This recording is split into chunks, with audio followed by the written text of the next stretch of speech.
Al Capone es el más célebre representante de la mafia italoamericana, mientras que figuras como Lucky Luciano, Frank Costello, John Gotti y otros son conocidos principalmente por quienes muestran interés en la historia de la delincuencia organizada. El nombre de Capone trasciende esos círculos, llegando incluso a las conversaciones cotidianas donde se especulan sobre sus escándalos, como si fueran rumores de cocina. Por supuesto, una figura de tal magnitud está envuelta en secretos y conjeturas sobre sus acciones. Algunos mitifican a Capone como un moderno Robin Hood, famoso por establecer comedores gratuitos durante la Gran Depresión. Otros lo pintan como un monstruo, responsable de horribles matanzas como la del día de San Valentín. Sin embargo, como suele ser el caso, la realidad se encuentra en un punto intermedio. Capone no encajaba en ninguno de esos extremos. Era un empresario criminal, cuyas acciones estaban motivadas por razones claras, racionales y fácilmente comprensibles, similares a las de cualquier persona. Hoy vamos a explorar cómo este hijo de inmigrantes italianos logró ascender hasta convertirse en el señor del crimen en la ciudad de Chicago, conociendo a Al Capone desde el lado más oscuro de la ley.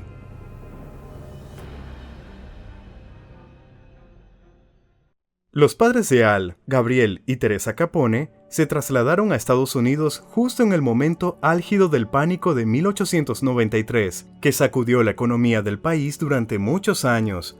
Como consecuencia de esta depresión económica, quebraron más de 15,000 empresas y 500 bancos, y el desempleo rondaba el 17 al 19%, mientras que el nivel normal era del 4 al 6%. El lugar donde vivían los padres de Alphonse era un barrio de Nueva York llamado Brooklyn, donde la situación laboral era aún peor que la media nacional. El desempleo alcanzaba aquí el 25% y solo podían encontrar trabajo los trabajadores altamente cualificados, entre los que no se encontraban los nativos de Italia. Los antiguos habitantes de la península de los Apeninos habitaban sobre todo la parte meridional de la península, y en el 97% de los casos eran campesinos que no sabían leer ni escribir y no tenían ninguna profesión urbana, pero habían huido a la ciudad para escapar de la dura vida rural. La familia media de los recién llegados en aquella época disponía de unos $17, lo que bastaba para una semana y media. Para no morir de hambre, los italianos aprovechaban cualquier oportunidad que se les presentara. La más común y accesible para ellos era trabajar en una obra de construcción donde subían ladrillos por las escaleras, recibiendo 15 centavos por hora y a menudo dando al capataz parte de su sueldo, solo para evitar que les echaran del trabajo. Evidentemente, con semejantes sueldos no se podía llevar una vida de lujo. Los inmigrantes comían poco y a menudo compartían piso con varias familias, y las propias viviendas no solían tener ni gas ni electricidad. Gabriel Capone escapó a tan duro destino. En su tierra natal trabajaba como barbero. Entonces los barberos cortaban el pelo, trataban los dientes, hacían sangrías y leían cartas a los analfabetos, o sea, personas cultas. Fue este hecho el que permitió a Gabriel encontrar un trabajo bastante bueno en una tienda de comestibles y ahorrar el dinero suficiente para abrir su propia barbería en el 69 de Park Avenue. Cuando Al nació el 17 de enero de 1899, su padre ya tenía su propia barbería y la familia vivía en un bonito piso en el edificio justo encima. Además de Alphonse, Teresa y Gabriel tuvieron otros 7 hijos. Los años escolares de Al hasta el 6º curso no fueron muy diferentes de la vida de los demás niños. Era un sólido buen estudiante y tenía una mente sobresaliente, pero entonces intervino la calle y empezó a dar indicios de su temperamento violento. Alphonse empezó a faltar a clase con frecuencia y finalmente, en su último trimestre, solo se presentó 33 veces de las 90 exigidas, lo que lo dejó automáticamente para repetir curso. En esta ocasión, Capone fue llamado por su profesor, pero Al no pudo escuchar la reprimenda por mucho tiempo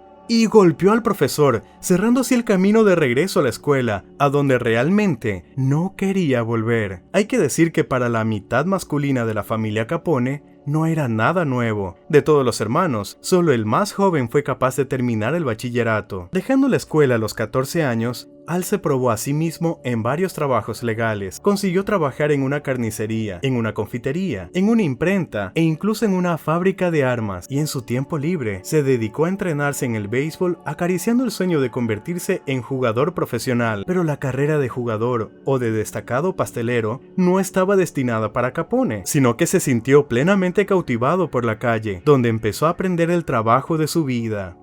Las calles donde Capone pasó su infancia estaban gobernadas por bandas y pandillas de niños. No se les podía llamar pandilleros, eran niños de la calle corrientes que se dedicaban a pequeños robos y peleas para intentar quitarse unos a otros pequeñas sumas robadas. Rompían ventanas y farolas, robaban comida a los vendedores del mercado y cometían actos vandálicos que sus jóvenes mentes podían concebir. Luego se reunían en su base, en algún edificio abandonado, donde fumaban puros baratos, jugaban a las cartas y simplemente se divertían.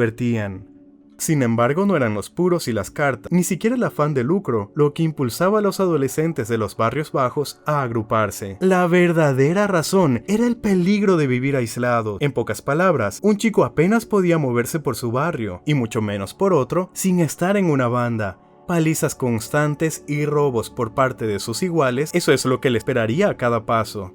Y Al Capone tenía los mismos motivos cuando se unió a su primera banda llamada South Brooklyn Reaper, que dominaba el Lower East Side de Manhattan. No permaneció mucho tiempo en ella y pasó a los 40 John Thieves, una banda de mayor categoría afiliada a la influyente banda de adultos Five Corners. Al mismo tiempo, Al conoció a Frankie Yale, un hombre que desempeñaría un papel importante en la vida de Capone. Fue Yale quien lo introdujo en la banda 40 John Thieves y más tarde en la banda Five Corners, además de darle su trabajo a tiempo completo. Tras conocer a Frankie, para Al pertenecer a una banda ya no era solo una defensa contra el entorno, sino que empezó a ver las posibilidades que podía brindarle una carrera en el mundo criminal. Frankie Yale, al igual que Capone, comenzó su andadura delictiva con las bandas 40 John Thieves y Five Corners. Al principio se dedicaba a robos y atracos, pero pronto se dio cuenta de que estaba por encima de este tipo de negocios delictivos y se hizo con el control de los proveedores de hielo natural de Brooklyn, garantizándoles protección y amparo. Tras acumular una cantidad suficiente de dinero con tales actividades, Yale compró el bar de mayor éxito en Coney Island en aquella época y lo llamó Harvard. El establecimiento tenía su propia pista de baile, una banda tocaba para los invitados y detrás de la barra siempre había alcohol para todos los gustos. Además del bar, entre las fuentes de ingresos de Yale figuraban todo tipo de chantajes, carreras de caballos y apuestas. Era propietario de un depósito de cadáveres del Sunrise Café, de una pequeña producción de puros y ganaba cada vez más peso en el mundo criminal de Nueva York. Esta era la posición de Frankie Yale cuando Al Capone se unió a él. Consiguió trabajo como portero en el Harvard Bar y al mismo tiempo aprendió de una camarada mayor las sutilezas de los negocios criminales, llevando a cabo numerosos encargos. Es con el trabajo de portero con el que se asocia la historia de cómo consiguió Allen su famosa cicatriz por la que fue honrado con el apodo de Scarface. Una noche, cuando Capone realizaba sus funciones en el bar, entraron a tomar una copa el pequeño gángster Frank Galuccio en compañía de su hermana Lena. Al verla, las hormonas masculinas de Al entraron en acción y su cabeza dejó de ser el primer lugar al que llegaba la sangre. Capone intentó hablar con ella durante toda la velada, pero no consiguió llamar su atención. Finalmente, cuando Al reunió fuerzas, hizo un comentario sobre su tacón, especificando que admiraba su forma, y en general lo dijo como un cumplido. La muchacha no apreció el entusiasmo del joven italiano y se quejó a su hermano. Galuccio, viendo que el adversario le superaba en tamaño casi el doble, planeó darle una lección a Capone con un cuchillo. Decidido a golpearlo en el cuello, falló y le cortó 3 veces debajo de la oreja izquierda, en la parte inferior de la mandíbula, y finalmente desde la oreja hasta la comisura de los labios. Luego agarró a su hermana y salió corriendo del bar lo más rápido posible. Al, por su parte, fue trasladado al hospital, donde le dieron unos 30 puntos de sutura. Tras regresar del hospital, Capone empezó a hacer averiguaciones sobre Galuccio y trató de descubrir dónde podía encontrarlo para responderle con sangre, pero Galuccio, al enterarse, lo encontró primero, poniéndose en contacto con el jefe del crimen neoyorquino de aquellos años, Joseph Masseri, para zanjar el asunto. Masseri reunió a ambas partes del conflicto en Harvard y durante la discusión determinó que Capone había insultado a la hermana de Galuccio y lo único que podía conseguir era una disculpa por las cicatrices que le había infligido. Galuccio lo acercó inmediatamente, se dieron la mano y nunca más se volvió a hablar del conflicto. Además, Al, en el apogeo de su negocio, al llegar a Nueva York, trató a Galuccio como guardaespaldas por $100 a la semana. Este incidente no afectó la opinión de Yale sobre Capone, sino todo lo contrario. Frankie empezó a confiar cada vez más en el joven italiano y le encargó misiones cada vez más serias. Al mató en nombre de Yale en 2 ocasiones. Tal celo y la voluntad de ir a las medidas más extremas fueron recompensados, y para 1918, Capone había recibido una posición de liderazgo en la banda de Frankie Yale. Pero este no fue el único año importante para Al Capone. A principios de 1918, conoció en un baile a una rubia alta, frágil y de ojos grandes, de ascendencia irlandesa llamada May, e inmediatamente se enamoró. El 4 de diciembre de ese mismo año tuvieron un hijo, y el 30 de diciembre se casaron. Sin embargo, la vida matrimonial no tuvo tiempo de suavizar el temperamento de Capone. Cuando reapareció y puso su vida patas arriba, se enfrentó en una pelea con un miembro de la banda irlandesa llamado Mano Blanca, Arthur Finnegan, quien lo insultó y lo golpeó de manera que estuvo en el hospital durante 2 semanas y milagrosamente sobrevivió. Enterado de ello, William Lovett, uno de los jefes de la banda Mano Blanca y al mismo tiempo el miembro más brutal de la misma, anunció una auténtica caza de Al, encomendando a sus hombres la tarea de identificarlo y seguirle la pista. Las cicatrices en la cara de Capone facilitaron mucho la tarea a los hombres de Lovett. Yale se dio cuenta de que Al no podía esconderse durante mucho tiempo y que tarde o temprano la Mano Blanca lo atraparía, así que llamó a su amigo Torrio y organizó el traslado de Capone a Chicago. Un par de años deberían bastar para que Lovett se calmara y el caso se silenciara. A finales de 1919, Yale envió a Al Capone a Chicago. Si el ejemplo de Frankie Yale enseñó a Capone a ser cruel e intransigente con sus enemigos, al llegar a Chicago y a conocer a Torrio, Al empezó a aprender a dirigir un negocio criminal donde la palabra negocio tenía el mayor peso. Pero antes de comenzar a contar cómo Al Capone inició su viaje a Chicago, conviene retroceder un poco y contar quién era John Torrio, cómo llegó a Chicago y quién era su jefe, James Colosimo. Sin esta información, la narración posterior estará incompleta y no se entenderá del todo los motivos de los personajes principales.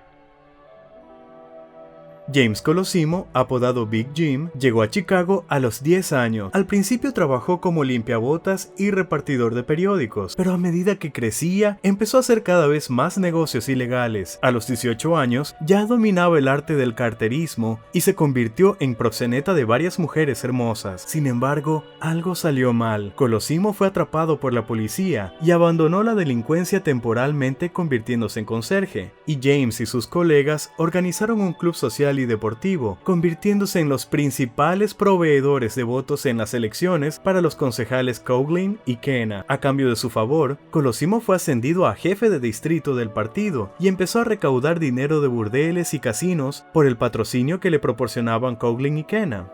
En 1902 se casó con Victoria Moresco, propietaria de 2 burdeles, los cuales comenzó a gestionar él mismo. Las cosas fueron tan bien que en 1905 Big Jim añadió 2 burdeles más y un restaurante. A Colosimo también se le atribuye la invención de un sistema de negocio en los burdeles llamado Círculo de Trata de Blancas. En los grandes burdeles de élite, James acogía a prostitutas cuya edad media era de 23 a 24 años. Permanecían allí durante 5 años antes de pasar a burdeles más pequeños y luego a la calle. Este sistema permitía prolongar al máximo los beneficios de cada prostituta en particular y al mismo tiempo mantener su estatus en los grandes burdeles de moda. Además, Colosimo estableció un comercio al por mayor de chicas de diferentes tipos, no solo en Chicago, sino también en Nueva York, San Luis y Milwaukee. El dinero fluía, y donde había dinero, había saqueadores que querían llevárselo. Big Jim comenzó a ser atacado por una organización criminal clandestina llamado la Mano Negra. Después de luchar con ellos durante un tiempo, se dio cuenta de que no podía arreglársela solo, y pidió ayuda al primo de su mujer de Brooklyn, John Torrio.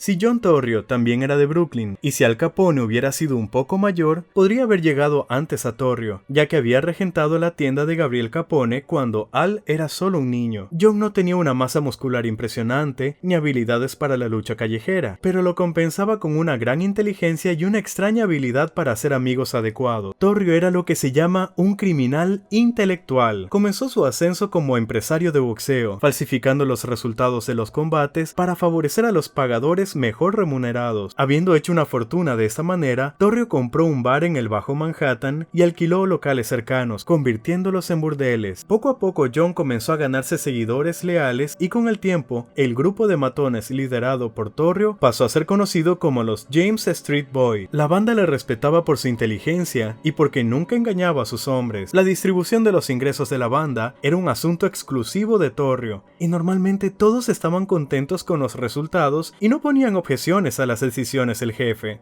Pero entonces, una guerra territorial entre las bandas de Mock Eastman y Paul Kelly, dos de las mayores bandas del Bajo Manhattan, interfirió en la fluidez de la vida. Las constantes peleas callejeras atraían a la policía e interferían en los negocios de Torrio. Después de trabajar en tales condiciones durante 2 años, John decidió que el turbulento Bajo Manhattan no era adecuado para sus planes y vendió todos sus negocios en la zona. Decidió trasladarse a Brooklyn, donde la situación era más tranquila y la población estaba compuesta mayormente por compatriotas italianos. Fue en ese punto cuando James Colosimo vino a él en busca de ayuda.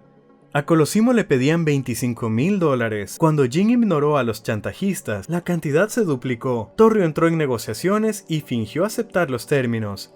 La transferencia del dinero debía tener lugar a medianoche bajo un puente cerca del ferrocarril. Un coche llegó al lugar, llevando a Torrio con 2 de los matones de Colosimo, Joey D'Andrea y Mac Fitzpatrick. De entre las sombras salieron los matones de la mano negra. El pistolero de Torrio abrió fuego, matando a 2 e hiriendo mortalmente a un tercero. Los juicios posteriores no arrojaron ni una sombra de sospecha en dirección a Torrio, y el jurado dictaminó que el asesinato había sido cometido por misteriosos desconocidos. Tras este incidente, ya no quedaba nadie que quisiera sacar provecho a Colosimo, y el propio Big Jim, impresionado por el trabajo de Torrio, le ofreció quedarse y convertirse en el gerente del burdel Saragota, a la que John accedió encantado, y a la edad de 27 años, comenzó su carrera en Chicago. Poco a poco, Torrio pasó de dirigir el Saragota a gestionar todos los asuntos de Colosimo y comenzó a recibir una parte de los ingresos totales. También abrió su propio bar y burdel con el permiso de Big Jim, y todo hubiera ido bien si no se hubiera creado en 1912 en Chicago la Policía Antivicio, dirigida por el incorruptible y principista alcalde Frank Hauser. Los burdeles y establecimientos de juego de la ciudad comenzaron a cerrar uno tras otro, pero Torrio demostró una vez más su mente brillante y fue capaz de sacar el máximo provecho de esta situación. El número de propietarios de automóviles, gracias a los baratos Ford, creció a pasos agigantados, multiplicándose cada año casi por 2. Torrio decidió abrir establecimientos de carretera fuera de la ciudad, que combinaban burdeles, clubes nocturnos y establecimientos de juego. La policía antivicio ya no tendría poder allí, y debido a los cierres masivos de establecimientos similares en la ciudad, la clientela fluiría a raudales, y no se equivocó. Los establecimientos ganaron popularidad inmediatamente. Él y Colosimo abrieron 3 de estos establecimientos: Burnham, Speedway y Arrowhead. En Chicago, Torrio no renunció a abrir burdeles. Compró un edificio de 4 plantas con el revelador número 42. Lo llamó así, el Fort Deuce. En la planta baja había un bar normal. Detrás del bar, unas escaleras llevaban a la primera planta, donde se encontraban las oficinas administrativas. En la tercera planta, detrás de una puerta de hierro, habían juegos de azar, y en la cuarta planta, un burdel. Colosimo en aquel momento no se preocupó en absoluto y no buscó la manera de sortear la situación. Abrió un café, lo llamó Café Colosimo, contrató a un chef de renombre mundial, estableció una bodega y constantemente invitaba a destacados artistas a actuar. Su café se convirtió en el centro de la vida nocturna de la alta sociedad de Chicago, y él mismo era el anfitrión más amable con sus clientes. Esta era más o menos la situación de la organización Torrio Colosimo cuando Al Capone llegó a Chicago. Por primera vez, Alphonse trabajaba como portero en el club Four Deuce y hacía pequeños recados para Torrio. Para quienes lo veían por primera vez, se presentaba como un anticuario, lo que en realidad era. Al menos tenía una tienda que amueblaba con cualquier cosa que cayera en sus manos. Puede que no le diera dinero, pero era una buena tapadera legal para sus actividades nocturnas. A Torrio le gustó ese movimiento y empezó a observar más de cerca al joven italiano. Por ejemplo, fue él quien convenció a Capone para que asistiera a la escuela nocturna y completara su educación, además de enseñarle a vestir con elegancia. Capone, a su vez, admiraba a Torrio y escuchaba cada una de sus palabras, absorbiendo nuevos conocimientos como una esponja. Pero sus estudios no habían hecho más que empezar. Se acercaba a la ley seca, la edad de oro de los gángsters estadounidenses. No está del todo claro cómo se aprobó la ley seca, ya que la mayoría de la gente corriente no solo no entendía su significado, sino que estaba en contra de ella. No obstante, bajo la presión de Anti-Saloon League, una organización que abogaba por un supuesto mundo sin pecado, en enero de 1919, se aprobó una resolución para prohibir la venta, fabricación y transporte de bebidas alcohólicas que contuvieran más de 0.5% de alcohol. En 1920, esta resolución tomó forma de ley. Nadie en aquel momento podía imaginar las consecuencias. Para John Torrio, sin embargo, la introducción de la ley seca significó que sus plegarias habían sido escuchadas. Siempre había sido su ambición convertir una actividad delictiva en un negocio clásico. Los tontos ayudaron convirtiendo un negocio clásico en una actividad delictiva. Torrio podía entrar en el negocio sin temer nada, ni pensar en la competencia de los que habían triunfado, pues las nuevas prohibiciones abrían enormes oportunidades para el más fuerte robo de precios. Un vaso de cerveza que costaba 5 céntimos y un chupito de algo más fuerte que solía costar 10 céntimos se cobraban el doble o incluso 10 veces más. Los proveedores estaban liberados, ya que la escasa competencia iba acompañada de una demanda solo ligeramente reducida. Tampoco faltaba mano de obra. El contrabando se pagaba muy generosamente, y el riesgo era una orden de magnitud inferior al de cualquier otra actividad delictiva. El posible castigo era mucho más leve. Las penas por infringir la ley eran simbólicas. La primera infracción conllevaba una multa máxima de $1,000 o 1 año de cárcel. Incluso los jueces federales imponían multas máximas a pocas personas, y pocas iban a la cárcel. La ley se consideraba una broma de mal gusto. Había distintas formas de sacar dinero de la ley seca. Algunos robaban almacenes con alcohol producido antes de la ley, algunos producían ellos mismos bebidas alcohólicas, algunos solo lo transportaban, y otros lo vendían en sus establecimientos por debajo de la mesa. Torrio, por su parte, decidió entrar en el negocio de los suministros al por mayor, y lo único que se interponía en su camino era James Colosimo, que no quería entrar en el negocio del licor. Para entonces, Big Jim había cedido por completo la gestión de todos sus asuntos a John Torrio, y él mismo disfrutaba del estatus de estrella de la alta sociedad que le otorgaban el Café Colosimo, y su nueva amante, la cantante Dale Winter, estaba completamente satisfecho con el orden existente. Al principio, Torrio intentó hacer cambiar de opinión a Colosimo y describirle las perspectivas que se abrieran en el negocio del contrabando, pero Big Jim se mostró inflexible. En tal situación, John tuvo que tomar medidas decisivas extremas y junto con Al Capone, que para entonces ya había conseguido una posición de liderazgo en la organización de Torrio, comenzaron a planear el asesinato de Colosimo, que decidieron cometer en su café favorito. Se lo pidieron al antiguo jefe de Capone, Frankie Yale, que más tarde fue reconocido en una foto por el portero del restaurante, quien milagrosamente cambió su testimonio en la identificación real. El 11 de mayo de 1920, Colosimo llegó a su restaurante, entró por la puerta de servicio, intercambió unas frases con Frank Camilla, el contable, y se dirigió a la puerta delantera del local.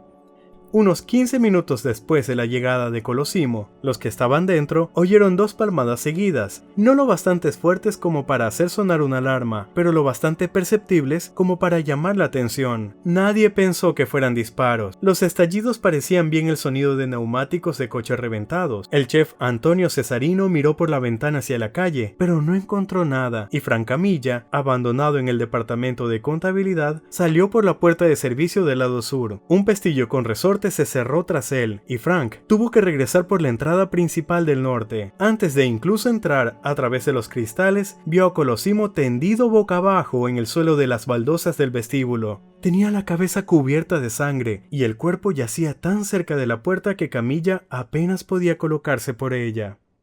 La posición del cuerpo y el ángulo de disparo indicaban que Colosimo estaba de espaldas al tirador. A esto le siguieron dos posibles escenarios. En el primer caso, Colosimo entró en el vestíbulo mientras el asesino escondido en el aseo le seguía. En el segundo caso, el asesino estaba cara a cara, pero Colosimo se dio la vuelta bruscamente. Lo hacía cuando quería hacer saber a su interlocutor que la conversación había terminado. Una bala impactó en la pared junto a la caja registradora. La otra entró en la cabeza de Colosimo por detrás de la oreja izquierda. No tuvo tiempo de sacar la pistola del bolsillo trasero. Al final, por falta de pruebas, el asesinato nunca se resolvió. Se eliminó el último obstáculo, y Torrio inició una empresa a gran escala para crear un imperio clandestino del alcohol en Chicago. Al Capone decidió no regresar a Brooklyn, sino quedarse con Torrio, que le mostró su favor y cuya sistemática organización empresarial impresionó a Al. La idea de Torrio era crear una especie de sindicato de contrabandistas que incluiría a todos los productores, transportistas y vendedores de alcohol clandestino que trabajarían juntos. Esto minimizaría los conflictos y convertiría la actividad más en un negocio que en un delito. Pero el temperamento violento de los bandidos impidió que este plan se llevara a cabo con envidiable facilidad. La mayoría continuó robando licor de los almacenes, atracando los coches que transportaban la mercancía y en general cometiendo actos cuyo castigo es mucho mayor que violar la ley seca y atraen más la atención de la policía, lo que afecta negativamente al negocio principal. Lo único que le quedaba a Torrio era convencer constantemente con el ejemplo personal de que el negocio establecido es mucho más rentable que las redadas y los robos. En este asunto, solo podía confiar en Al Capone, y su discípulo favorito no pensaba defraudarle, resolviendo los asuntos al estilo favorito de Torrio, sin ruido y negociando. Cuando negociaba, Capone rara vez recurría a la acción física. Como señaló un testigo, sin ningún esfuerzo consciente, destilaba amenaza diciendo la palabra por favor. Capone tenía un aspecto distintivo. Enseñaba a los jóvenes gángsters a mirar a su víctima a la cara, tensando los músculos del cuello y manteniendo los ojos fijos como diciendo, si continúas, te arrepentirás amargamente. Al principio Capone era el gerente del bar Fort Dude, luego Torrio le confió salas de billar y una tienda de puros, y finalmente le dio la responsabilidad de todos los asuntos dentro de Chicago, concentrándose en ampliar su presencia en los suburbios, donde los beneficios eran muchas más veces mayores y las autoridades locales no interferían en modo alguno en el funcionamiento de los establecimientos. Torrio llegó a un acuerdo con una de las mayores cerveceras de Chicago, Stenson, y empezó a vender su cerveza al por mayor en los suburbios, donde las ventas de alcohol representaban el 90% de todas las ventas de Chicago. Al mismo tiempo, Torrio no olvidó ni por un momento su idea de consolidar a todos los contrabandistas. Para ello, encontró la solución combinada adecuada. Ofreció puestos de trabajo y protección física a los pequeños empresarios y cooperación, suministros garantizados y protección del mercado a los empresarios grandes e independientes. Los miembros de la futura alianza debían respetar el territorio de los demás. Nadie podía invadir las fronteras de influencia ni vender mercancías ilegales infringiendo las normas establecidas por el jefe de la banda territorial. Había que imponer el cumplimiento colectivo de los acuerdos. Aunque las bandas tenían derecho a comprar cerveza y otras bebidas alcohólicas de cualquier fuente o a fabricar su propio alcohol, Torrio estaba dispuesto a suministrar lo necesario a un precio razonable a través de sus canales y los clientes sedientos lo pagaban todo. Torrio también tenía un bien más valioso, la experiencia y las conexiones tan esenciales en el contrabando local. Una oferta de esta naturaleza era compleja y continua, pero resultaba mucho más rentable que repartir sobornos a contrabandistas individuales cada vez que lo pillaban. El contrabando iba a ser más abierto, como el negocio de burdeles de Torrio, sin problemas con la policía. Al menos ya había pensado cómo garantizaría el funcionamiento continuo del mecanismo que se estaba poniendo en marcha. Torrio no exigió ni insistió, sino que engatusó y razonó, y ganó. El segundo año de la ley seca, Chicago se reunió teniendo una base firme para las combinaciones criminales a nivel local. Todo Chicago estaba dividido entre varias bandas importantes de contrabandistas. La primera, por supuesto, era la organización Torrio Capone. En segundo lugar, la banda Dean O'Banion. Tercero, la banda de los hermanos Gianna. En cuarto lugar, los O'Donnell del Sur, que entraron en el negocio después de que su líder, Spike O'Donnell, saliera de la cárcel. Quinto, la banda de Dragon y Lake. Sexto, los O'Donnell del Oeste, liderados por William Klondike O'Donnell. Séptima, la banda de Ralph Sheldon. Octavo, la banda de Joe Salty. Además de estas, habían muchas otras bandas pequeñas que comerciaban en su propio vecindario y casi siempre estaban subordinadas a una de las grandes. La estructura que Torrio había ideado funcionaba como un reloj. Todas las bandas hacían sus negocios ilegales dentro de unos límites claramente definidos, y la demanda de alcohol era tan alta que había dinero suficiente para todos, así que los enfrentamientos entre las bandas cesaron, las calles se volvieron tranquilas, y la policía hizo la vista gorda ante el comercio de licor bien nutrido de dinero. El primer alborotador que perturbó el idilio general fue Spike O'Donnell, que salió de la cárcel en 1923. Hasta entonces, los hermanos O'Donnell del Sur, que habían perdido a su líder en 1920, habían estado trabajando para Torrio y Capone, vendiendo su cerveza en el territorio bajo su control. Lo primero que hizo Spike fue reunir a los hermanos, contratar a 3 decenas de hombres y empezar a robar camiones que transportaban la cerveza de otros, casi siempre la de Torrio. El siguiente movimiento fue hacer un trato con Joliet Brewery, que fabricaba cerveza de mejor calidad que la de Torrio. Además, Spike empezó a venderla a $45 el barril, cuando Torrio la tenía a 50. John no tardó en bajar el precio a 40. A ese precio, incluso en territorio de O'Donnell, los barrios preferían comprar a Torrio. Así que Spike no tuvo más remedio que recurrir al terror. Irrumpía en los bares y forzaba el suministro de cerveza, y si se negaban, destrozaba el local. Y por mucho que a Torrio le gustara negociar, no podía tolerar tal anarquía. Uniendo fuerzas con las bandas de Ralph Sheldon y Joe Saltis, el propio John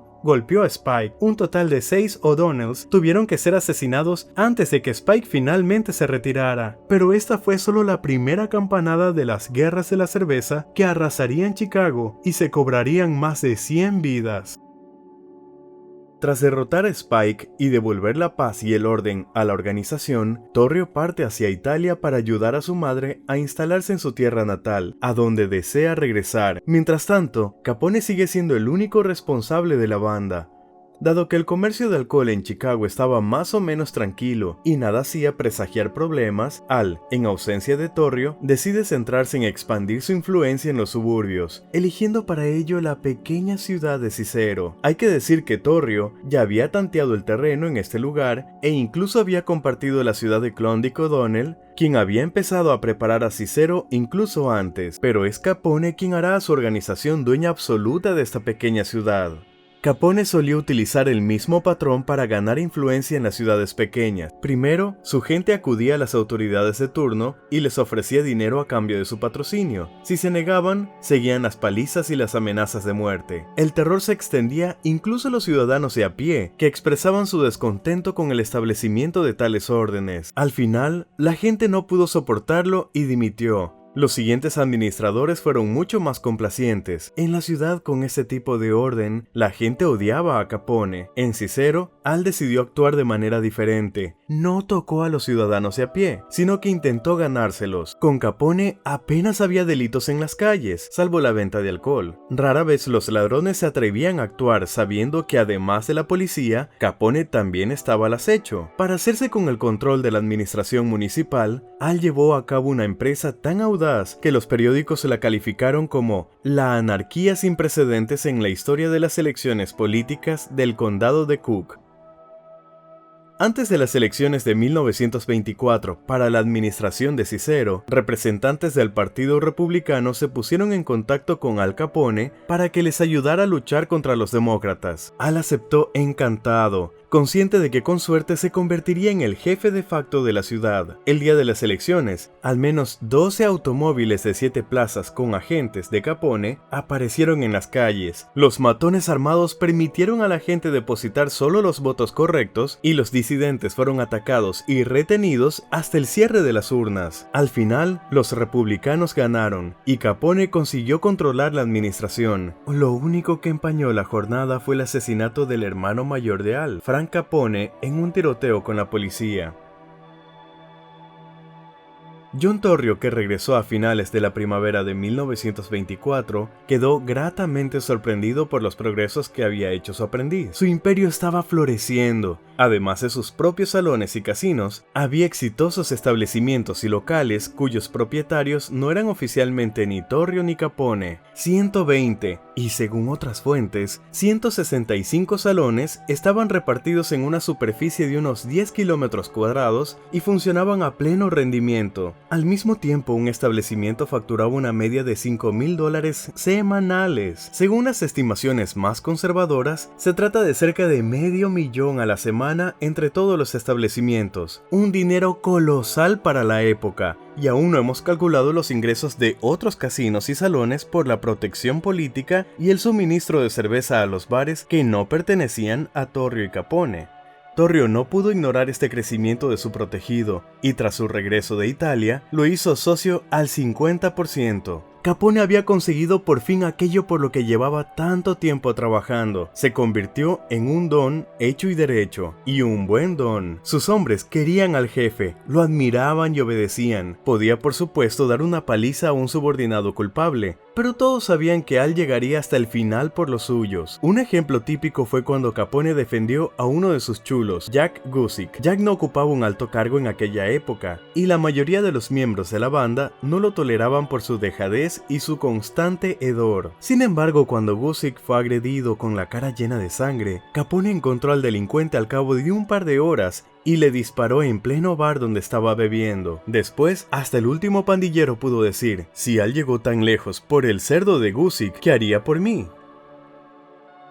Un año después de que Spike O'Donnell dejara de perturbar el buen funcionamiento del sistema de Torrio, Denny O'Banion pasó a primer plano y dio un nuevo giro a las guerras cerveceras de Chicago de los años 20. El territorio de O'Banion lindaba con el de los hermanos Yana. Agotados los recursos de clientes en su territorio, los hermanos Yana empezaron a ofrecer su cerveza a los clientes de O'Banion, lo que provocó pequeñas escaramuzas entre las facciones que Torrio logró enfriar. Sin embargo, la semilla estaba sembrada, y O'Banion guardaba rencor no solo a los hermanos Yana, sino también a Torrio y Capone.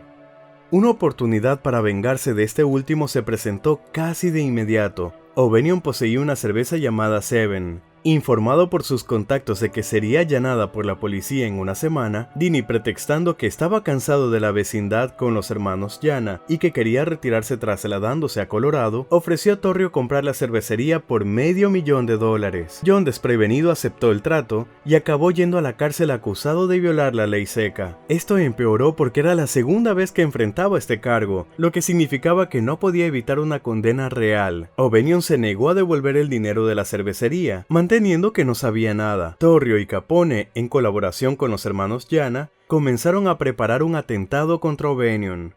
Para llevar a cabo el plan, Frankie Yale fue nuevamente invitado desde Nueva York. La ocasión fue el funeral de Mike Merlo, un hombre respetado por todos los inmigrantes italianos, incluidos los gángsters que había fallecido en Chicago. Italianos de todo el país acudieron al funeral, y la llegada de Yale no levantó ninguna sospecha. Otro factor a favor de Torrio y Capone fue el negocio de flores de O'Banion. Su floristería era la elegida por los gángsters de Chicago para encargar flores en los funerales. Por tanto, la visita de Yale a su tienda no se interpretó de inmediato como un intento de asesinato.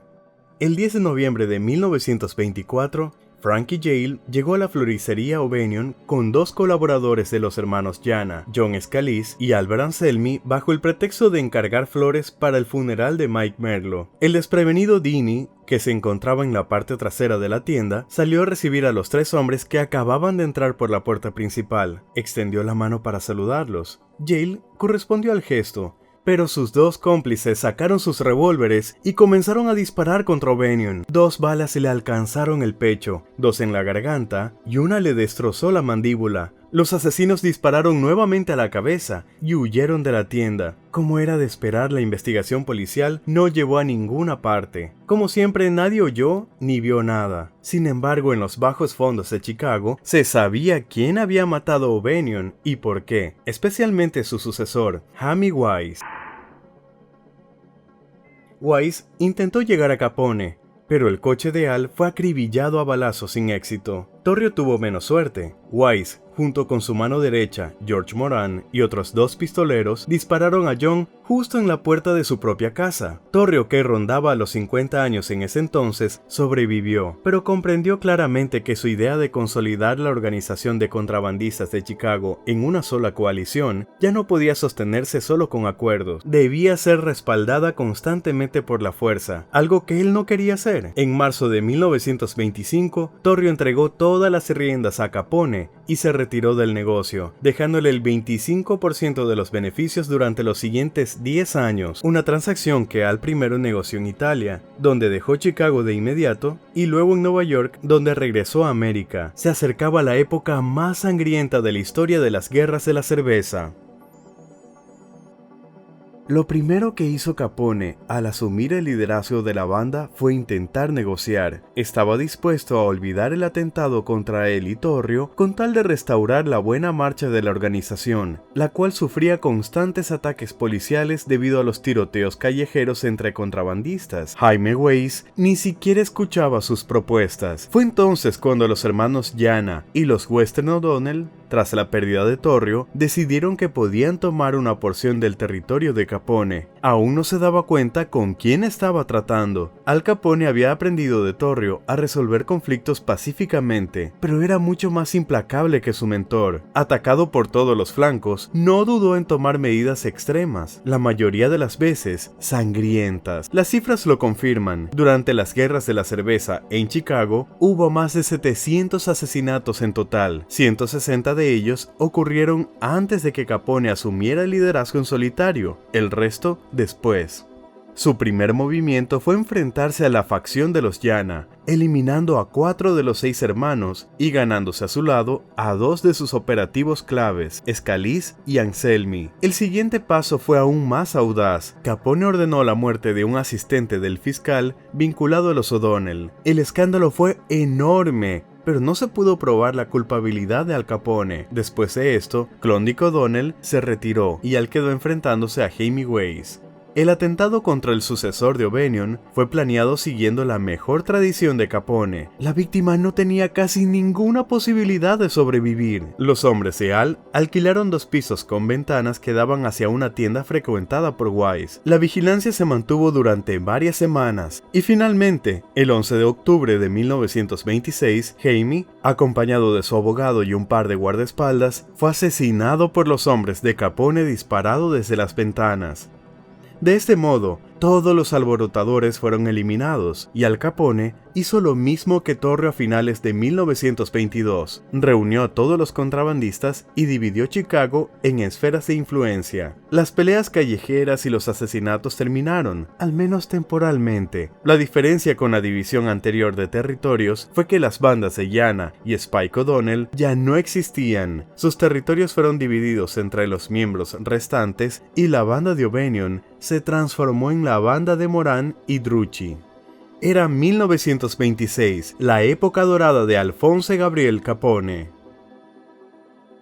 Cuando se firmó el Tratado de Paz de 1926, Capone era quien tenía más influencia entre los contrabandistas. Juzgue usted mismo. Llana y los O'Donnell del sur estaban fuera del negocio. Saltis pasaba la mayor parte del tiempo en los resorts del sur en lugar de contrabandear. Klondike O'Donnell estaba a punto de ir a la cárcel por vender licor. El único que de alguna manera podía competir con Capone era Joe Moran, pero hablaremos de su conflicto que pasó a la historia como la masacre de San Valentín más adelante. Por ahora conozcamos mejor a la vida que llevaba Al Capone como capo criminal de Chicago.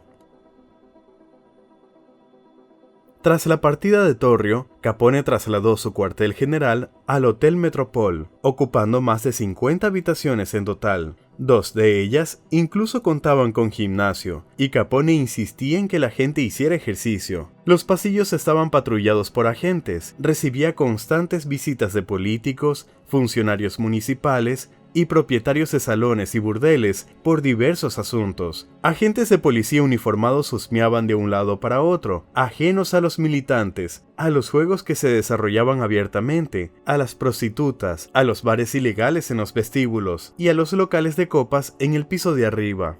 Esta forma abierta de llevar a cabo negocios ilegales no podía existir sin conexiones serias en las altas esferas del poder de Chicago. Capone invirtió unos $260,000 en la campaña electoral de Bill Thompson. Bill ganó, y el alcalde volvió a ser conocido como el político más corrupto de Chicago. Capone consiguió entrar en la alta sociedad. En mayo de 1927, aterrizó en Chicago el piloto italiano Francesco de Pinedo, que daba la vuelta al mundo para gloria de la Italia fascista. Los italianos más destacados de la ciudad se reunieron para saludarlo, incluyendo el cónsul italiano. A pesar de los vítores de la multitud, una de las primeras personas en saludar a Pinedo fue Al Capone. La policía temía disturbios antifascistas y decidió que la presencia de Capone calmaría los ánimos mejor que los escuadrones de patrulleros. La alta sociedad evitaba cooperar con Capone, se le consideraba extremadamente peligroso, irradiaba poder y violaba constantemente la ley, un asesino despiadado que había enviado al otro mundo a decenas, quizás cientos de personas. Sin embargo, la gente respetable de Chicago se sentía segura cerca de Capone y disfrutaba de su compañía. Vestía bien, hablaba y se comportaba adecuadamente. Un contemporáneo lo describió como un hombre extremadamente amable que estrechaba la mano cuando lo conocías y te dedicaba una sonrisa agradable, casi encantadora. Sonreía con frecuencia, con facilidad y despreocupación. Capone era muy generoso. Cada Navidad gastaba más de $100,000 en regalos para amigos y conocidos. Una vez encargó 30 hebillas de cinturón con iniciales forradas de diamantes para amigos íntimos, a $275 cada una. Para sus seres queridos, Capone era snorky, que significa elegante, moderno, incluso guapo. La gente usaba la palabra para ganarse el favor del jefe. Capone se convirtió en una atracción. Los turistas deseosos de ver algo relacionado con Capone acudían al Hotel Hawthorne, conocido como el Castillo de Capone. Incluso la rutina de Capone conduciendo por la ciudad era todo un espectáculo. Su coche parecía una fortaleza sobre ruedas, adelante del cual circulaba un sedán repleto de guardaespaldas. Los curiosos se agolpaban en las aceras. Se estaba desarrollando un auténtico espectáculo. Capone iba sentado en el asiento trasero de su coche blindado, vistiendo uno de sus 20 trajes hechos a medida, cada uno costando $135. Su abrigo largo costaba $195. En esa época, Maurice Rothschild vendía sus mejores trajes por $80. Toda una cuadrilla acompañaba a Capone por la ciudad. Hasta 18 guardaespaldas rodeaban al patrón, dependiendo del lugar y del estado de tensión entre los gángsters. La guardia habitual estaba compuesta por 10 hombres, 4 delante, 4 detrás y 2 a los lados. En el teatro u ópera, Capone compraba asientos adicionales para que los guardaespaldas rodearan tanto a él como a sus invitados. Naturalmente, tanto lujo y gasto requerían ingresos reales. A pesar de los problemas de 1926, el fiscal general Edwin Olson estimó que los negocios de Capone generaban ingresos anuales de $70 millones. Los periódicos calculaban que los ingresos personales de Capone eran de al menos $3 millones. El Servicio de Impuestos Internos de Estados Unidos estimó que en 1927, con la llegada de la paz y la creciente influencia de Capone, los ingresos totales superaban los $100 millones. 60 millones procedían del contrabando, 24 millones del juego, 10 millones de burdeles, salones de baile y hoteles suburbanos, y otros 10 millones correspondían a la categoría de varios, incluyendo chantajes e ingresos forzosos en efectivo de otras bandas. Por supuesto, los gastos no eran insignificantes. Capone afirmaba que pagaba $30 millones al año solo en protección política y policial. Además de gastar en sobornos, ropa, comida y otros artículos de lujo, Al gastaba mucho en juegos de azar y en organizar fiestas. A menudo llevaba $50,000 para tirar los dados con apuestas de al menos $1,000 por mano. Disfrutaba humillando a otros jugadores con tales apuestas. Entre $50,000 y $100,000 podrían haber ido a las carreras de caballos. En la primavera de 1927, Capone dijo a sus amigos: "He perdido $1.5 millones en caballos y dados en los últimos 2 años. Y créanme, no me arrepiento en lo más mínimo. Si alguien me da $1 millón, apostaré al primer caballo que me guste". Nada podía disminuir la pasión de Capone por el juego. Capone podía alquilar un lugar para varios cientos de amigos y colegas, ofreciendo al dueño $5,000 y no aceptando cambio. Los banquetes en el Hotel Metropol podían durar 2 días y costaban un promedio de $1,800, y las fiestas en honor de eventos importantes eran aún más extravagantes. En 1927, Al organizó una celebración de una semana en honor a un combate de boxeo entre Jack Dempsey y Gene Tunney, que costó $50,000.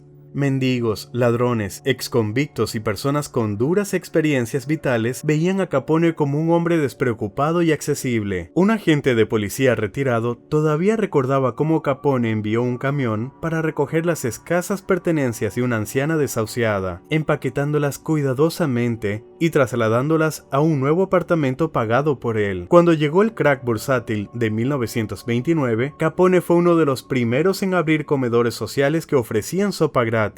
Pero Capone no solo era querido por su generosidad, la gente admiraba su poder. Un día, una de las secretarias de Capone tuvo un problema telefónico con un funcionario judicial. Capone tomó el teléfono, sin preámbulos, pronunció el nombre del hombre responsable y ordenó: "Creo que ya dije que debería ser despedido". La secretaria escuchó en silencio al otro lado. "¿O me equivoco?", continuó Capone. "La próxima vez, no lo olvides. Fuera de la oficina en el trato personal, Capone era realmente un caballero galante".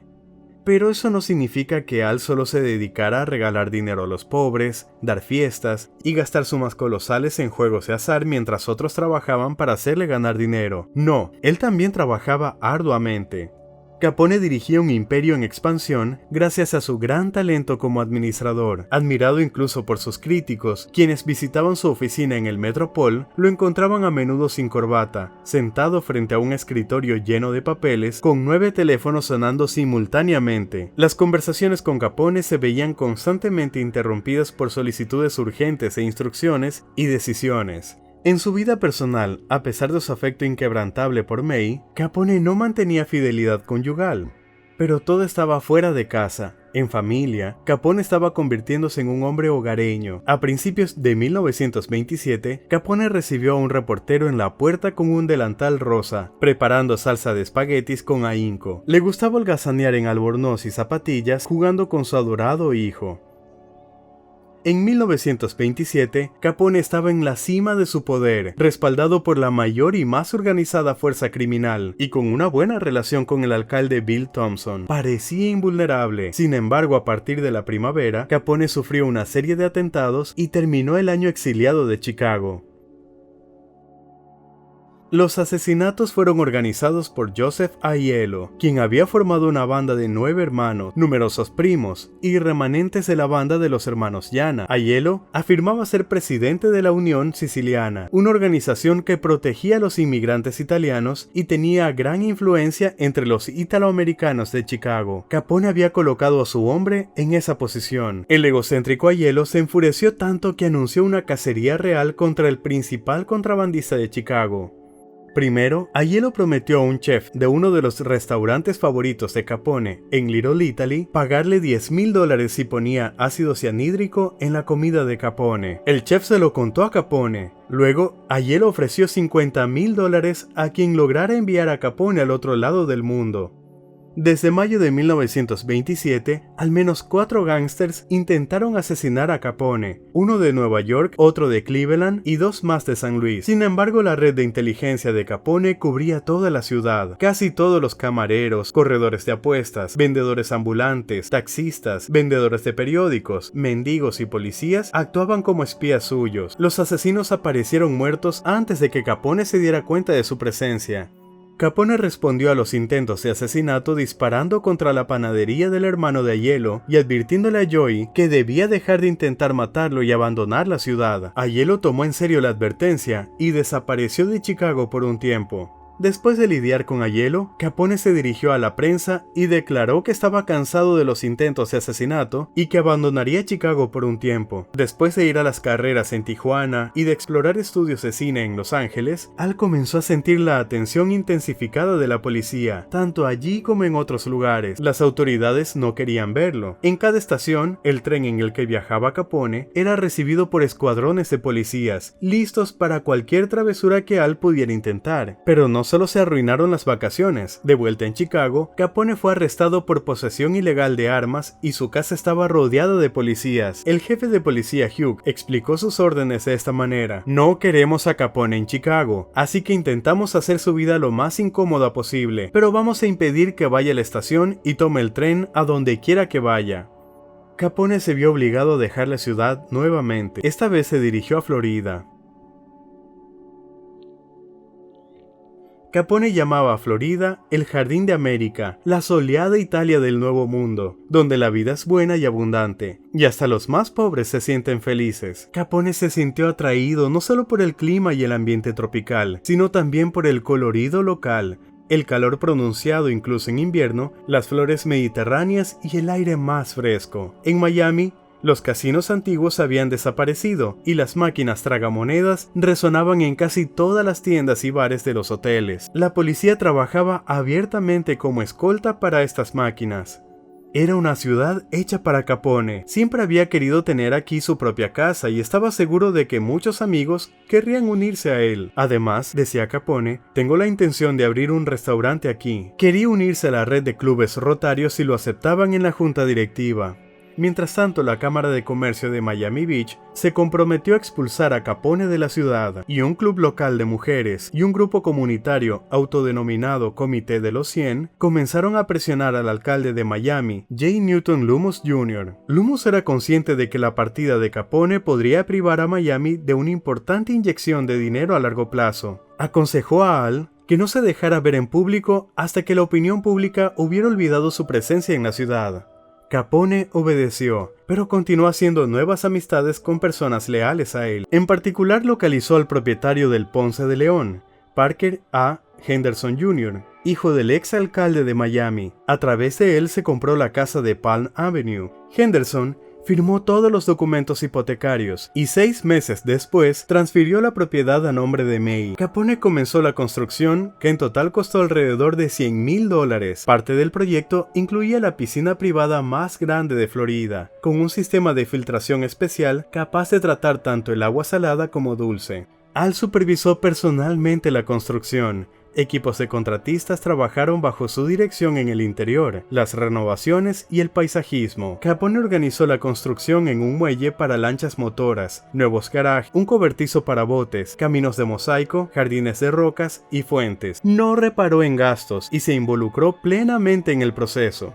Un día, unos trabajadores que colocaban baldosas en el exterior descubrieron que los almuerzos que Capone había preparado previamente habían desaparecido. En ese momento la voz del mayordomo se escuchó desde la casa. ¡Pasen! Al entrar en la casa, los trabajadores encontraron una mesa puesta como para un festín, y la abundancia de comida sugería una celebración continua. El señor Capone tenía un estándar real para asegurarse de que hiciéramos un trabajo de calidad, relató uno de los trabajadores. Esta era la estrategia de Capone, y funcionó. No era la primera vez. La casa quedó magnífica. Al mismo tiempo, Al no podía ignorar lo que sucedía en Chicago con su sindicato. El sistema estaba bien ajustado y había hombres de confianza al timón. Frank Nitti, un ex guardia de seguridad de Capone, estaba a cargo de las operaciones. Jack Gusick manejaba las finanzas. Ralph Capone se encargaba de la distribución de cerveza y así sucesivamente. Cada sucursal tenía su hombre de confianza y todos reportaban a Capone. La organización de Capone no era una entidad monolítica, sino una amalgama de muchos negocios. Cada uno de ellos, con su parte de los beneficios totales, poseía hoteles, bares ilegales, restaurantes, cabarets e intereses en varios sectores de chantaje. Una parte de las ganancias, por supuesto, iba a la organización de Capone. En la nómina regular había una gran cantidad de trabajadores de categoría inferior, pero incluso para ellos había oportunidades de crecimiento y prosperidad. Por ejemplo, un conductor que ganaba $500 a la semana soñaba con dirigir una casa de apuestas, confiando en que podría elevar sus ingresos a $3,000 semanales. Lo único que molestó a Capone durante su estancia en Florida fue la traición de Frankie Yale. Frankie apoyaba a Joey Aiello, y cuando este fue superado por Capone, colocando a su hombre como presidente de Unión Siciliana, no quedó nada contento. El whisky de contrabando de Capone llegaba al puerto de Nueva York, donde era recibido y transportado con seguridad por la banda Mano Negra. En la primavera de 1927, la mayor parte de la carga no logró pasar por Brooklyn. A través de sus canales, Capone se enteró de que Frankie Yale estaba detrás de los secuestros. Al no pudo tomar represalias de inmediato. Estaba ocupado con las elecciones políticas en Chicago y, según informes no confirmados, tratando la sífilis. Al menos los signos de la enfermedad descubiertos ese año habían desaparecido. Yale no murió hasta el verano de 1928. Capone y otros 6 pistoleros asesinaron a Yale en su propiedad de Brooklyn. La policía, como era habitual, no pudo probar nada. Joey Aiello, tras enterarse de la muerte de Yale, regresó inmediatamente a Chicago y reanudó la guerra contra Capone. Por orden suya fue asesinado el presidente de Unión Siciliana y luego su sucesor, instalado de manera similar por Capone. Aiello fue tan audaz esta vez porque actuó con la ayuda de Moran, cuya banda era más poderosa y podía desafiar a Capone en igualdad de condiciones. En 3 meses, 15 personas asociadas con Capone fueron asesinadas y los almacenes de licor sufrieron ataques constantes. Pero no se puede decir que Al no respondiera de ninguna manera durante este tiempo. Ideó un plan que pasaría a la historia como la masacre de San Valentín. Después del armisticio de 1926, Capone suministró whisky de contrabando a Moran durante un tiempo. Luego dejó de hacerlo y encontró un proveedor más barato. Sin embargo, la calidad del whisky era tan baja que los bares se negaron a aceptarlo, y Capone dejó de suministrar a Moran. Este decidió entonces robar los almacenes de Capone. Fue entonces cuando Al Capone ideó su plan de venganza astuto y bien pensado. Primero, los hombres de Capone alquilaron habitaciones en una casa frente al almacén principal de Moran y establecieron vigilancia las 24 horas del día. Segundo, encontraron y sobornaron a ladrones de autos para que ofrecieran a Moran lo que parecía ser whisky robado a Capone. Moran aceptó el trato. El intercambio de mercancías debía tener un lugar la mañana del 14 de febrero de 1929, en el almacén principal de Moran. A la hora acordada, los hombres de Moran comenzaron a llegar al almacén. 7 hombres habían conseguido acercarse cuando un vigía en una casa al otro lado de la calle dio la señal para que los agentes de Capone actuaran. Moran llegó al almacén justo en ese momento y un coche de policía se detuvo frente a la puerta principal. 2 policías uniformados entraron por la puerta principal, seguidos por 2 hombres de paisano hasta la puerta trasera del edificio. Al ver a los agentes uniformados, los hombres de Moran pensaron que se trataba de otra redada. Planeaban entregar sus armas, recibir un sermón y aceptar sobornos para irse. No tenían intención de resistirse. Los agentes alinearon a los 7 hombres contra el muro, les quitaron las armas y señalaron a los hombres de paisano. 2 hombres armados con rifles Thompson entraron al almacén y se colocaron a los lados. Los policías con escopetas permanecieron en el centro, intercambiaron miradas y comenzaron a disparar simultáneamente. Los perdigones de las escopetas y las 70 balas de Thompson convirtieron a los hombres de Moran en una masa inmóvil y despedazada. Luego, para simular la detención, los agentes falsos obligaron a los cómplices a punta de escopeta a subir un coche y se los llevaron a un destino desconocido. El único error fue la identificación de Moran. Los hombres de Capone se equivocaron y quien llegó al almacén no fue Moran, sino uno de sus hombres vestido de manera similar. Moran llegó mientras el coche falso de policía partía, confundiendo la situación con una redada real, y se retiró con éxito. Sin embargo, los hombres clave de Moran fueron asesinados en el almacén, y hubo tal agitación en Chicago que Moran se mantuvo fuera de la ciudad por un tiempo, y cuando regresó, ya no fue una amenaza para Capone. Como siempre, no había una evidencia directa que vinculara a Capone con el incidente, especialmente porque estaba en Florida en ese momento, y muchos podían atestiguarlo. La policía no pudo probar nada.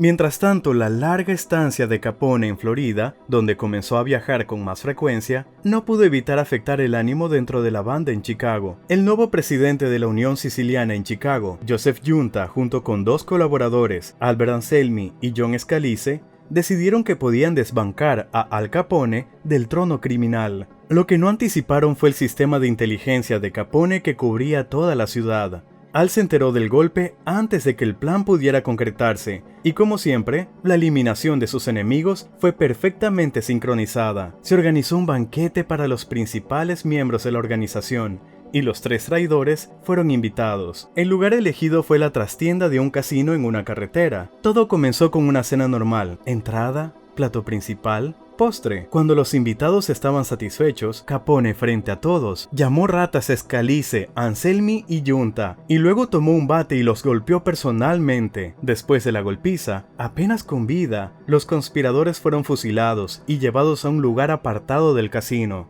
Después de enfrentar amenazas internas y externas, Capone hizo lo que había querido hacer durante mucho tiempo: reunió toda la cúpula mafiosa del este y el medio oeste en el Hotel Presidente de Atlantic City. Ignorando las convenciones de credo y nacionalidad, asistieron Costello, Meyer-Lansky, Charles Luciano, Dutch Schultz de Nueva York, Charles Salomón de Boston, Ebner Willman de Nueva Jersey, Ab Bernstein de la Purple Gun de Detroit, Max Hoff de Filadelfia, y representantes de Florida y Nueva Orleans. También estaban presentes los jefes de todas las facciones de Chicago, excepto Moran. Las peleas y los asesinatos de alto nivel dieron más prominencia al contrabando, el juego y la prostitución, amenazando con más purgas y represalias a nivel nacional. Capone propuso poner fin a las constantes disputas y firmar acuerdos que regularan todo de manera estricta. Todos estuvieron de acuerdo y firmaron. Estos acuerdos siguieron el modelo de un plan que Torre había propuesto en Chicago antes de 1923 y que Capone había intentado imponer desde entonces. Implicaban una distribución racional de los fondos corruptos, territorios definidos, un frente unido contra amenazas externas, autoridades y reformistas incorruptibles, y la resolución de disputas por parte de un comité de arbitraje, pero sobre todo exigían el cese de la violencia pública que dañaba la imagen pública. Fue después de esta reunión que se formó la estructura de la mafia estadounidense con la división en familias y territorios que conocemos hoy. En la misma reunión se decidió que sería mejor para Capone desaparecer durante un tiempo, ya que los 3 traidores que habían matado eran sicilianos, y esta gente es fogosa, y en un arrebato emocional pueden causar problemas para la nueva alianza formada. Capone decidió pasar este tiempo en prisión y específicamente fue arrestado en Filadelfia por posesión de armas. Lo único que no estipuló fue la duración de su condena. El juez lo sentenció a 1 año cuando él esperaba solo un par de meses. Mientras tanto, el Servicio de Impuestos Internos, la única organización capaz de mantenerlo tras las rejas durante mucho tiempo, estaba escarbando alrededor de Al Capone y su círculo íntimo. El año de encarcelamiento de Al Capone en Filadelfia fue productivo para el IRS, que presentó cargos por evasión de impuestos contra 3 de las personas más importantes de la organización de Capone: su hermano Ralph, Jack Gusick, encargado de todos los asuntos monetarios, y Frank Nitti, mano derecha de Al. El mismísimo rey de Chicago era el siguiente en la lista. Al, a diferencia de sus hombres, no dejó pruebas escritas del dinero de ningún negocio, y Hacienda podría cerrar el caso por falta de pruebas, pero Capone estaba demasiado arriba como para librarse fácilmente. Tenía fama pública, prácticamente personificaba Chicago. Fue su popularidad entre las masas y su fama de criminal número 1 lo que sirvió de catalizador para que el Estado se decidiera a encerrar a Capone a toda costa. En primer lugar, el entonces presidente Herbert Hoover estaba interesado en ello. Los años de su presidencia cayeron justo después de la Gran Depresión. El país estaba empobrecido y la gente culpaba a Hoover por ello. Colocar a Al Capone, el criminal número 1 que vivía rodeado de lujos, cuando la mitad del país se moría de hambre, habría sido una gran distracción para mejorar la reputación del presidente. Además, había rumores de que Hoover tenía un rencor personal contra Capone. Tras tomar posesión como jefe de Estado, se alojaba en un hotel de Florida donde Capone estaba a la vez. Los huéspedes ignoraron de plano al presidente y dedicaron toda su atención al gángster. El egocéntrico Hoover guardó rencor durante mucho tiempo.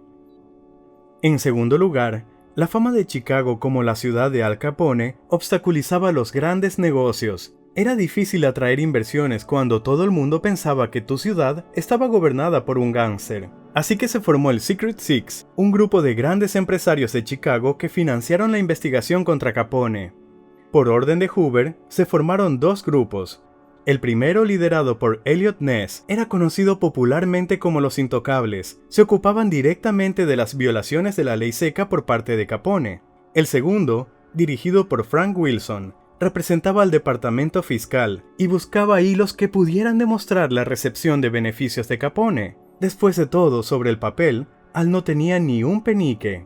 En general, los Intocables, sin saberlo, sirvieron de distracción para una investigación real que pudiera encerrar a Capone. Asaltaban almacenes de licores, arrestaban a contrabandistas de poca monta y llamaban la atención de todas las formas posibles, dejando el verdadero poder en la sombra.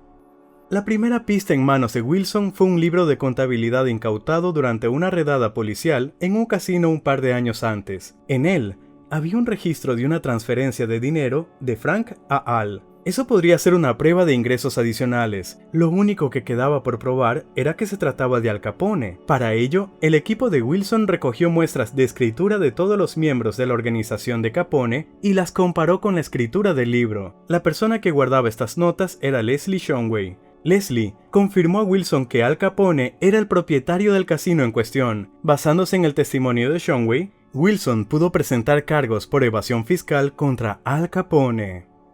Los abogados de Capone, al darse cuenta de que sería extremadamente difícil ganar un caso así, llegaron a un acuerdo. Capone se declararía culpable y le caerían 2.5 años de cárcel, lo que estaba bastante bien. Fue el juez Wickerson quien lo echó a perder.